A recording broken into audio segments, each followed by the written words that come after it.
morning, good afternoon, good evening. Welcome to this program.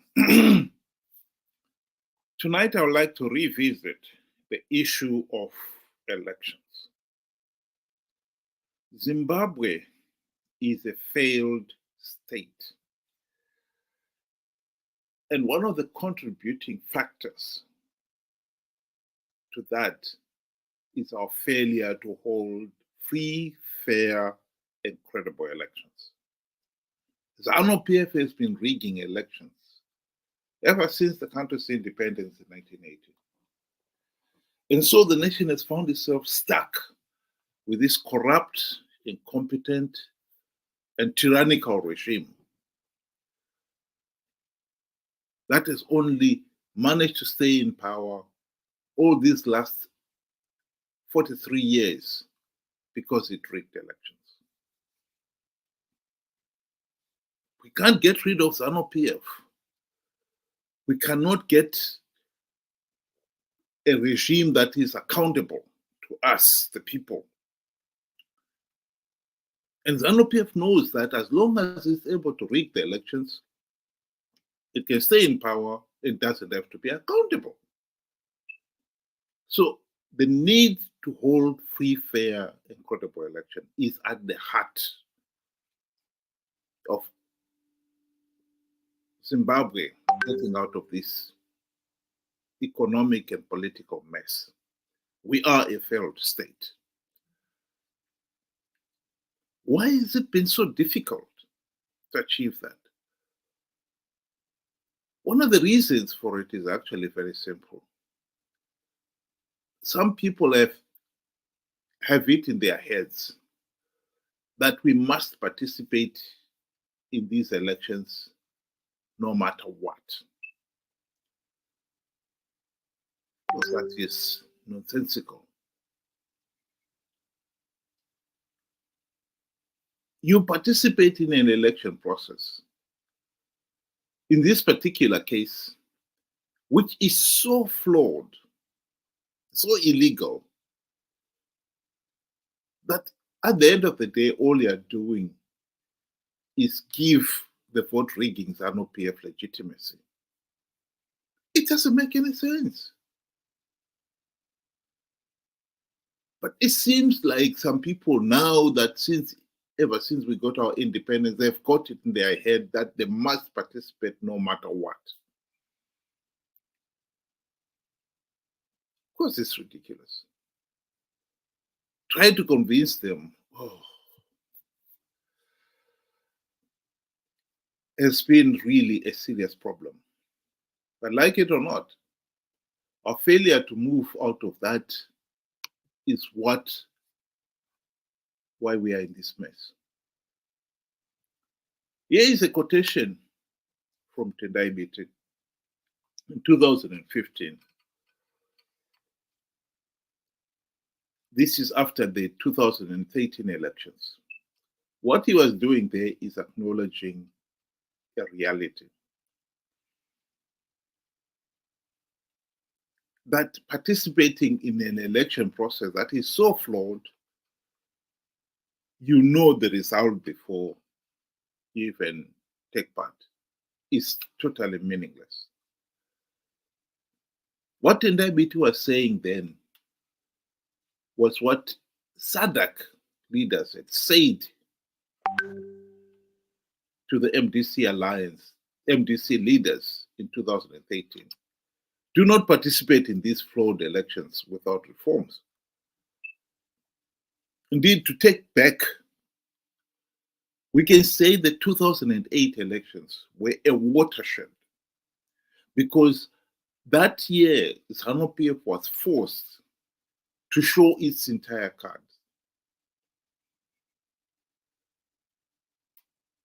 SADC leaders have managed to pressure Zanu PF to implement some democratic reforms, which meant that at the end of the March 2008 election, Zanu PF was losing. When the regime realized that they were losing, they stopped the SEC announcing the results, and they took over. And they withheld the results for the next 6 months, 6 weeks, sorry. There were only about 5 million votes. How could you possibly take 6 weeks to count 5 million? Of course not. They were cheating.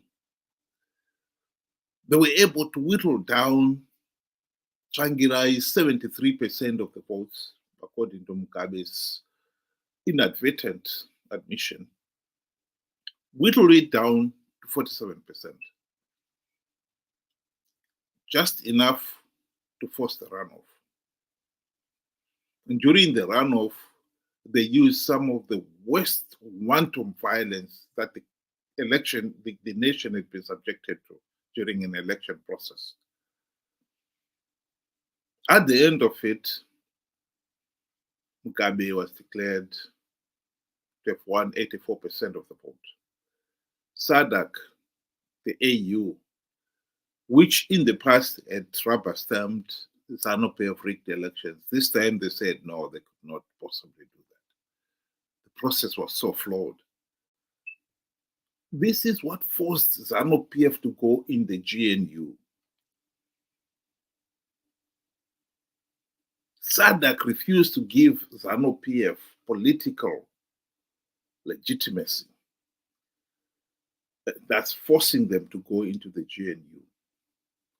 The primary purpose of the GNU was to implement the democratic reforms so that there could be free, fair, and credible elections.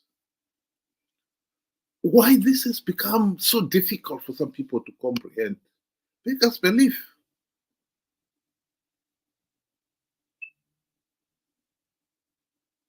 The reality is, not even one token reform was implemented during the GNU.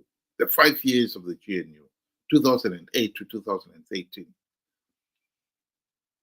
Why? Well, Mugabe bribed Morgan Tsvangirai and company with trappings of high office. And they, in return, forgot about the reforms. This is a reality. That's the political reality. Zanu PF cronies during the GNU boasted about it. You ask them, why is MDC failing to implement even one meaningful reform? And they boasted. Mazvane MDC adziza kudyanyerere. And there are some people out there refuse to accept that reality, that MDC people sold out. At the end of the GNU, SADC leaders realized that nothing had changed during the GNU. Zanu PF was going to blatantly rig the elections just as they did in 2008. And SADC leaders called a special SADC summit in Maputo, June 2013. And they told Morgan Tsvangirai and his MDC friends to their faces, if you go into these elections without reforms, you've lost. Because Zanu PF has already rigged these elections. But of course, as we know, Morgan Tsvangirai and company did not listen. They went ahead and participated.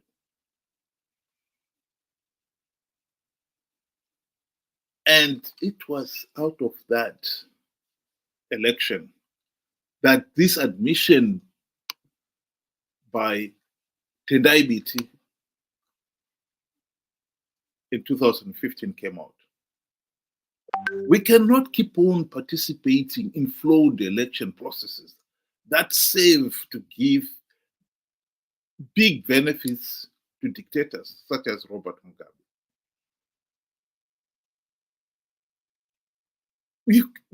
The process is so flawed.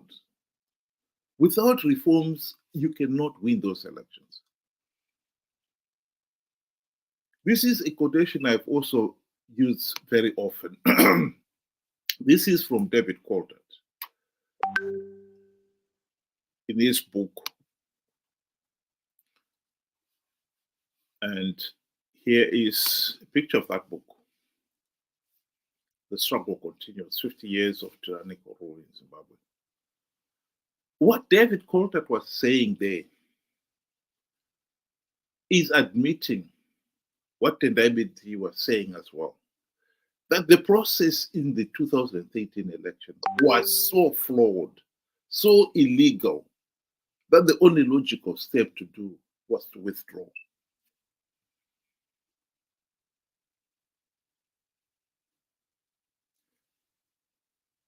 If the process is flawed and illegal, participating, you know that you're participating, but by participating, you're only giving legitimacy to the vote rigging party. It really is not rocket science to say, well, you should not participate. Why some people are failing to make that simple leap, it beggars belief.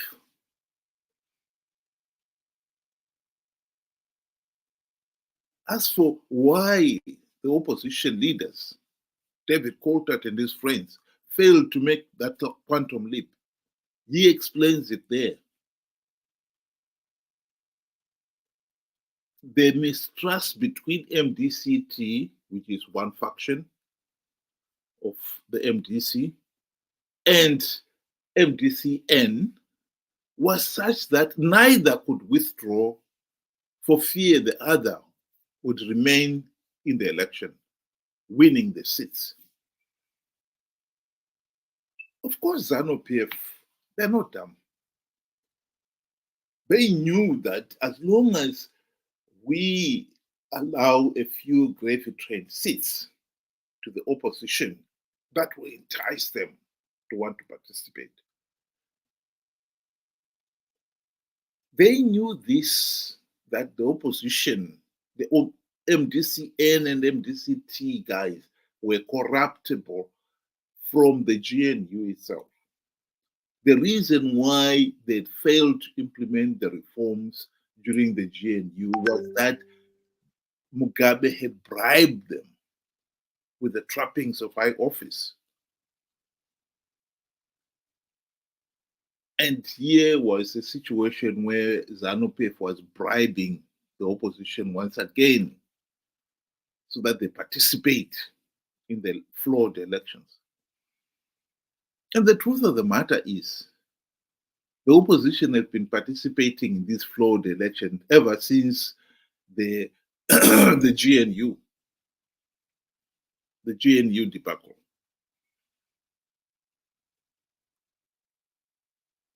If you look at last year, the 2023 elections, everybody was saying, why are we participating in these elections again without any reforms? Why? And of course, Chamisa and company to come up with an answer. And their answer was simple. We have now devised ways of winning rigged elections. Ever since the GNU debacle, MDC / Triple C leaders have changed their strategy. Instead of saying we want reforms so that the elections are free, fair, and credible, they've said, no, we don't have to worry about reforms. We have now come up with ways of winning rigged elections.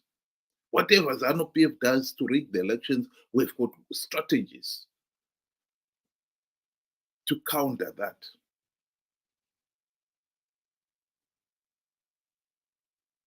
One of his most infamous strategy was that he had plugged all the vote rigging loopholes. Zanu PF will not be able to rig the elections. And to crown it all, he claimed that God was in it. The sad reality is that many people believed it. That has always been the tragedy with Zimbabwe. We've been so gullible We believed it. Of course, he had not plugged any loopholes. It was just a feeble excuse for participating in the flawed elections. Triple C were going into these elections without even something as basic as a verified voters roll.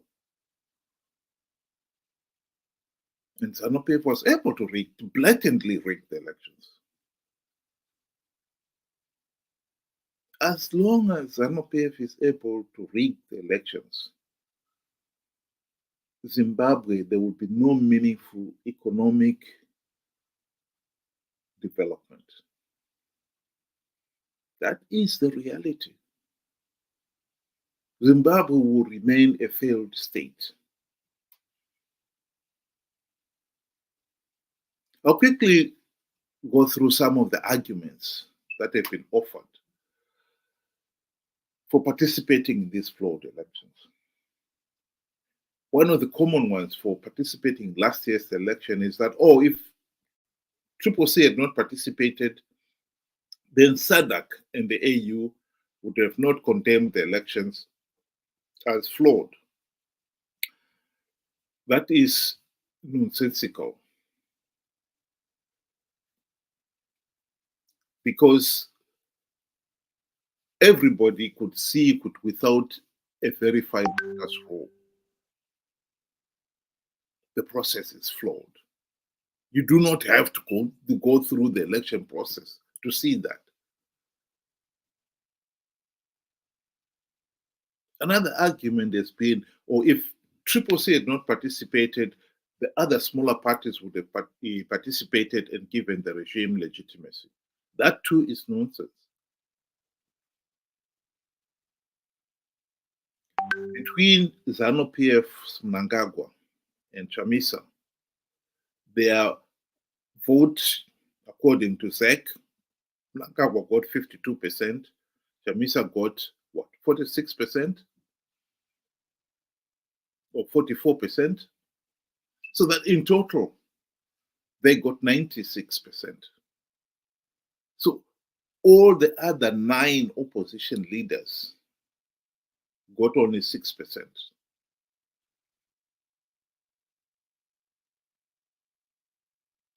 4%, in fact.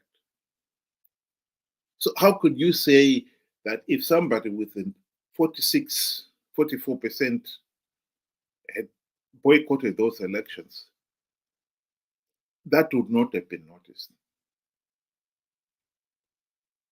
Worse still, even when SADC and the AU had condemned the 2023 elections as flawed,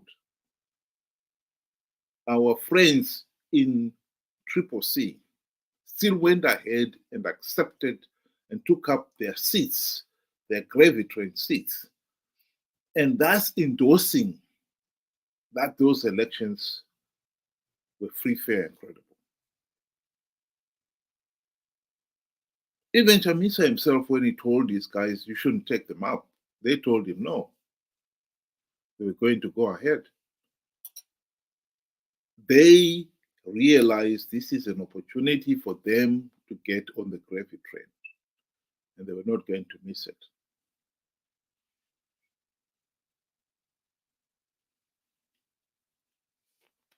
I've also given in the past an example of the 1978 Zimbabwe Rhodesia of Ian Smith.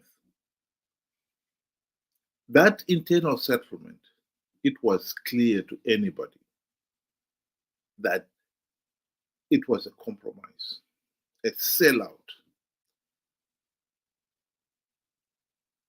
Ian Smith and the Wise were retaining the real power, economic and political power, in that internal settlement. And Zanu PF and PF ZAPU refused to take part in those elections. Those were the 2 main black political parties that commanded support.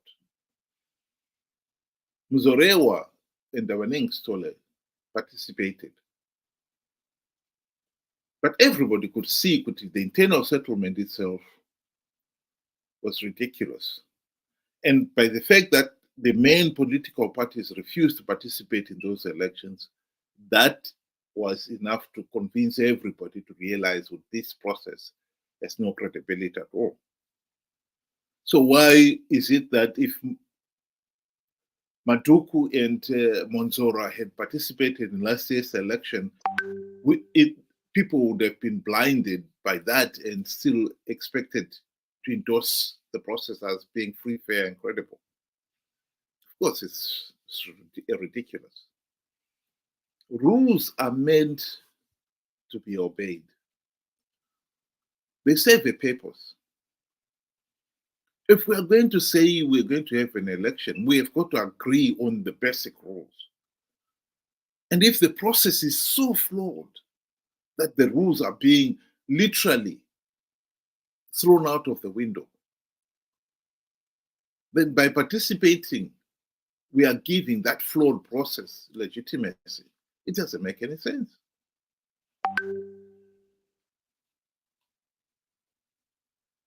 Why we have to make this argument that a flawed process, we should not participate in a flawed process, beggars belief. The ordinary people of Zimbabwe have got to wake up to that reality. David Coltart was absolutely spot on. The process was so flawed, it really didn't make any sense participating. But the MDC parties have been participating in these elections out of greed. If we, the people, do not see that the opposition are selling out, then it is our fault. Of course, it is our fault.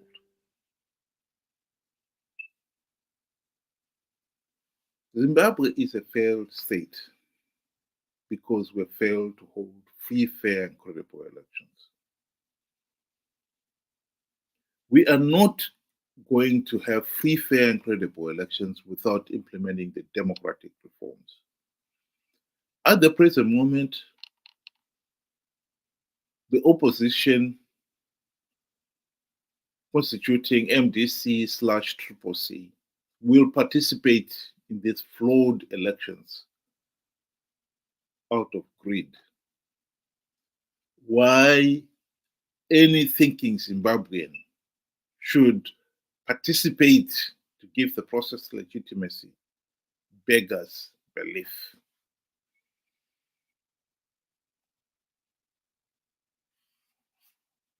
That is my message to everybody tonight. Thank you very much for listening, and good night.